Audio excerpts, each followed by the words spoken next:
relationship of bacteriology to homeopathy.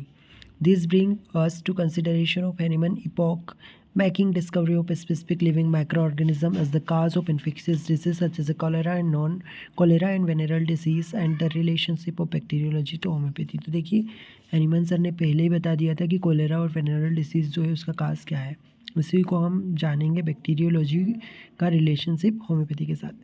तो Hahnemann sir की जो टीचिंग थी ना वो बहुत ही हायर प्लेस पे थी। उस टाइम पे जो साइंस था वो स्लो एडवांस था, मतलब उसकी ग्रोथ नहीं हो पा रही थी। वो बहुत उसका साइंस उस टाइम पे बहुत स्लोअर एडवांसमेंट स्टेज पे था। बट हैनीमन सर वो उस टाइम पे बहुत हायर प्लेस पे थे। उस टाइम के लोग उनकी बातों को समझ नहीं पाए थे।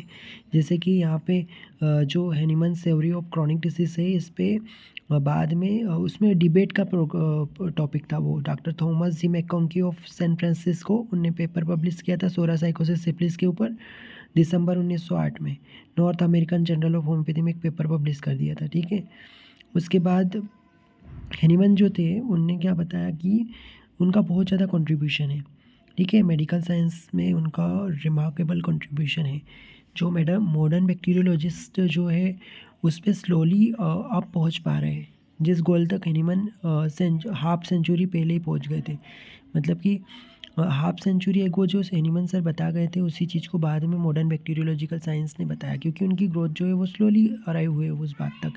जैसे प्रोफाइलेक्सिस, सैनिटाइजेशन, हाइजीन, ये सारे टॉपिक जो है वो हैनीमन सर पहले ही बता गए थे। डिसीज़ का क्योर द दिस डिसीज़ और to discover the means of cure for itself. फिर वैक्सीन ट्रीटमेंट की बात की है यहाँ पे। तो जो वैक्सीन्स वगैरह है ना, ये भी क्या है कि most general and most widely accepted theory है वैक्सीनेशन की थ्योरी। तो क्या है कि इस पे भी अमेरिकन मेडिकल एसोसिएशन में एक जर्नल पब्लिश हुआ था, उसमें वैक्सीन ट्रीटमेंट के ऊपर, ठीक है, जिसको किसने डॉक्टर लुडविग हैक्टन का नाम आता है, ठीक है। डॉक्टर लुडविग हैक्टन जो इनका नाम है। तो जो उनने क्या बताया कि उनका कहना यही था कि जो लुकिंग बैकवर्ड जैसे वैक्सीन की जो थ्योरी है उसके लिए लास्ट 15 ईयर में जो काम किया गया उस पर उनने एक पब्लिश किया था जर्नल। तो क्या है कि उसके लिए बहुत सारे साइंटिफिक कंट्रोल हुए, पर उसके बाद क्या नतीजा निकला कि बहुत ज़्यादा इनडिस्क्रिमिनेट है, अनरिस्ट्रेन यूज़ और वैक्सीन मार्कर और ये सब काम उसके लिए वैक्सीन के लिए कितना सारा करना पड़ता है कि ट्रायल करने पड़ते हैं, कंट्रोल है ना, ये सारी चीज़ें बताई। फिर यहाँ पे जो यही बताना चाह रहे थे कि ये रिलायबल नहीं है, ठीक है। दो वैक्सीन जो है that we have no reliable evidence to show that vaccine is use vaccine as a use commonly, ठीक है, इसको कॉमनली यूज़ नहीं कर सकते, ये रिलायबल नहीं है, ये साबित हो रहा है। क्योंकि लास्ट 15 ईयर की हिस्ट्री देखें तो क्योंकि इसमें क्या है कि हैव द यूनिफॉर्म इसमें क्यूरेटिव इफेक्ट नहीं आते हैं, इसलिए ये रिलायबल नहीं है, ऐसा बता रहे हैं ये। इनका एक जर्नल पब्लिश हुआ था किसका, लुडविग हैक्टन का। तो वो यही बता रहे हैं कि looking backward over the development of active immunization by the vaccine during the last 15 years, we appear to be at the termination of one epoch therapeutic of infectious disease. In this issue, Hackton traces the stage by which vaccine, which were first employed with attempted scientific control, have come into indiscriminate and unrestrained use with no guide beyond the statement. मतलब वहाँ पे vaccine markers का नाम आया था, ठीक है, और मतलब कोई इसका रिलेबल नहीं है, ये सब बातें बोली है इनने, ठीक है, हैक्टन का आपको नाम पता होना चाहिए। फिर वैक्सीन थेरेपी जो होती है वो was born in innermost chamber of the laboratory science. और फिर उसके बाद इसमें बहुत सारा टाइम वेस्ट किया गया, पॉजिटिव रिजल्ट नहीं मिले, है ना। और जो क्योर बाय होम्योपैथी की मेडिसिन के द्वारा बहुत सारा क्योर किया गया था पहले, cholera, typhoid, typhus, yellow fever, diphtheria, pneumonia, TB, even cancer का भी किया गया, ठीक है। तो क्या है कि ये लोग रिफ्यूज़ कर रहे थे उस टाइम पे, जो क्योर कोई इंडिविजुअल लेवल पे होता था उसको रिफ्यूज़ करते थे, है ना। जो बैक्टीरियोलॉजी कंफर्म करती जा रही है, हैनीमन सर की जो टीचिंग है उसको कंफर्म करती जा रही है। जो बातें हैनीमन ने पहले बताया वो बैक्टीरियोलॉजिस्ट कंफर्म करते जा रहे हैं। मैककॉन्की का नाम आता है, तो मैककॉन्की जो है वो हैनीमन थ्योरी को समझ नहीं पाए, क्योंकि वो उनका पॉइंट ऑफ व्यू क्या था, बैक्टीरियोलॉजिकल पॉइंट ऑफ व्यू से उन्होंने देखा, वो उसने मिसलीड किया, उन्होंने इंटरप्रेट गलत किया, उसने क्या माना कि जो सोरा है, जैसे एनिमन सर ने कहा था कि सोरा जो है मोस्ट वेनेरल नॉन वेनेरल डिसीज़ का काज है, तो उनने सोरा को एक डिस्क्रेशिया मान लिया, किसने, मैकोंकी ने। लेकिन हैनीमन सर का ये कहना था कि जितने भी डिस्क्रेशिया है उन सब वो सब सोरा के अंदर में आते हैं, ऑल डिस्क्रेशिया जो है, ठीक है। तो several of the dyscrasia among the morbid condition and disease cause by the psora, ठीक है। तो several of dyscrasia among the morbid condition and disease cause by the psora, several dyscrasia का काज सोरा है, ऐसा है। पर वो क्या समझे थे मैकोंकी कि उनकी इरर हो गई, उनकी ये इरर होगी कि डिस्क्रेशिया मान लिया, सोरा को डायथिसिस मान लिया, ठीक है। और ये इरर जो है वो क्यों हुई मैकोंकी से, क्योंकि वो प्रेजुडाइज हो गए थे, ठीक है। उनने जो उनका नॉलेज था उसी को यूज़ किया, बैक्टीरियोलॉजी का नॉलेज को यूज़ किया, इसलिए वो प्रेजुडाइज हो गए थे। हैनीमन सर ने क्या बताया था कि ये अभी जो Hahnemann was first to pursue and teaches the parasitical nature of infectious and contagious disease. तो हैनीमन सर ने सबसे पहले बताया था कि जो पैरासाइटिकल नेचर ऑफ डिसीज़ बता दिया, जैसे leprosy, TB, gonorrhoea, cholera, typhoid, typhus, इन सब के डिसीज़ का पैरासाइटिकल नेचर के बारे में हैनीमन पहले ही बता चुके थे। क्रॉनिक डिसीज़ इन जनरल उनने डिस्कस किया था। हैनीमन जो है उनने क्रॉनिक डिसीज़ को बताया, उनने 3 प्राइमरी काज बताया, सोरा, सिफिलिस, साइकोसिस और डिसीज़ का पैरासाइटिक नेचर को बताया।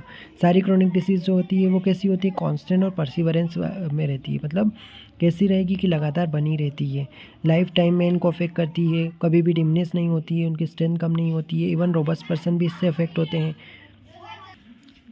तो यहाँ पे यही बता रहा है कि जो कांस्टेंट क्रॉनिक मायाज़म की बात कर रहे हैं कि लगातार ये जनरेशन टू जनरेशन जाता है, ये मतलब कांस्टेंट है, कांस्टेंट क्रॉनिक मायाज़म की बात हो रही है। और मियाज़म है, इसको भी बहुत ज़्यादा मिसअंडरस्टैंड किया गया था,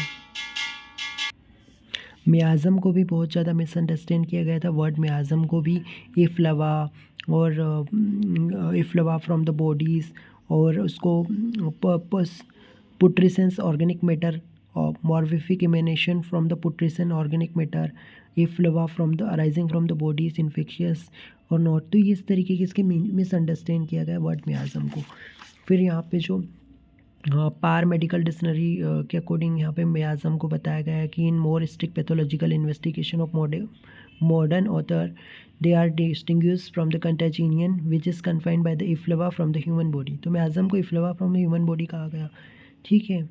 तो कंटाजिनियन में उसके अलावा इसको aerial fluid combine with the atmospheric air, तो तरह तरह के किसके मीनिंग निकाले गए मियाज़म के, ठीक है।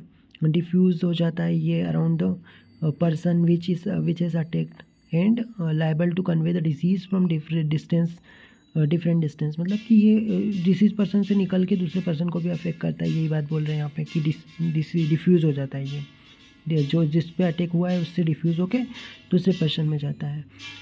कंटाजीनियन और इन्फेक्शियस किसी अथॉरिटी ने कहा इसको। फिर ठीक है, उसके बाद में ये क्या होता है कि मार्स में एजमेटा, इन्फ्लामेबल एयर, मार्स में एजमेटा, ठीक है। तो ये सारा बताया। Yellow fever of America, scarlatina, Egyptian ophthalmia, small pox, measles, ulcerated throat fever, ये सब में एजमेटिक डिसीज़ के एग्जांपल्स हैं, इन्फेक्शियस नेचर के होते हैं ये। तो जो लोग इसके लिए ससेप्टिबल होते हैं इस इन्फेक्शन के लिए, उसको अफेक्ट करते हैं। Infection is indeed more often taken than supported, और पैरासाइटिकल नेचर होता है इन्फेक्शियस और क्रॉनिक डिसीज़ का, ठीक है। वर्ड मायाज़म जो है इसको किसी ने क्या बताया, हैनीमन का क्या मतलब है, अब देखो, that Hahnemann is using the word miasm has something more in mind, मतलब उनके माइंड में वर्ड मायाज़म को लेके बहुत ज़्यादा कुछ था। An aerial fluid mix with the atmospheric air is proven not only by his use the word parasitical but by his several references living beings of which the miasma were composed। तो यहाँ पे ये बोल रहे हैं कि जो Hahnemann है ना, उनने वर्ड मियाज़म को यूज़ किया तो उनका बहुत डीपर मीनिंग था। More than aerial fluid mix with the atmospheric air is proven not only by, क्योंकि एरियल फ्लूइड की बजाय उन्होंने पैरासाइटिकल बोला, इससे प्रूव हो जाता है कि एरियल फ्लूइड मिक्स हो रहा है एयर से, ये इससे बढ़ के उसका मीनिंग होता है, ऐसा बताया, ठीक है। एटमॉस्फेरिक टेल्यूरिक थ्योरी जो है वो बाद में आई थी, पर उसके पहले हैनीमन ने कोलेरा का काज बता दिया था, ठीक है। और जैसे कि वाटरी वेपर्स और कोलेरा मायाज़म जो है वो मल्टीप्लाई होता है ना, तो उसको माइन्यूट इनविजिबल लिविंग क्रिएचर पहले ही बता दिया था हैनीमन ने। कोलेरा का काज जो है वो माइन्यूट लिविंग क्रिएचर बताया, minute living creature, invisible, animical to human life, ठीक है। और इसके बाद में यहाँ पे कोच बेसिलाई के बारे में कि कोच के पास माइक्रोस्कोप था, एनिमन के पास माइक्रोस्कोप नहीं था, तो कोच ने तो बाद में बताया जो चीज़ें एनिमन कई सेंचुरी पहले बता गए थे। तो कोलेरा जो होता है वो उसका कोच बेसिलाई जो है ना, कोमा बेसिलाई, कोच बेसिलाई की डिस्कवरी कोच ने की थी। तो वो माइक्रो ऑर्गेनिज्म है, उसकी माइक्रोस्कोप की डिस्कवरी के बाद कोच ने बताया, जो कि एनिमन पहले ही बता दिए थे, ठीक है। तो ये बातें आपको लिखना है। और इसके बाद में अपन को यहाँ पे 3 फोल्ड क्लासिफिकेशन किया गया है डिसीज़ के। First analysis this disease into 3 symptomatic element. तो यहाँ 3 फोल्ड क्लासिफिकेशन देखते हैं, जैसे कि पहले अपन के 3 क्लासिफिकेशन किया गया ना, जैसे कि डिसीज़ का एनिमन का classification psora, syphilis, sycosis and occupational disease है ना। इसके बाद यहाँ पे 10 वी हो द ड्रग एंड ऑक्यूपेशनल डिसीज़। अपने पास 3 तरीके की डिसीज़ आ रही है, ऑक्यूपेशनल डिसीज़ या ड्रग डिसीज़, इन्फेक्शियस या वेनेरल डिसीज़, और तीसरी टाइप की है नेचुरल क्रॉनिक डिसीज़, ठीक है। Infectious disease, natural chronic disease और ड्रग एंड ऑक्यूपेशनल डिसीज़, ये डिसीज़ का क्लासिफिकेशन हो गया। लिविंग पैरासाइटिकल माइक्रो ऑर्गेनिज्म, ठीक है। सोरा जो होता है ईच मायाज़म, ठीक है, सोरा ईच मायाज़म होता है। तो ये हिस्टोरिकल पॉइंट ऑफ व्यू से बता रहे हैं यहाँ पे। कंटाजीनियस, मोस्ट कंटाजीनियस नेचर का होता है, फिर पैरासाइटिक नेचर का होता है। तो ये सब बातें आपको लिखनी है।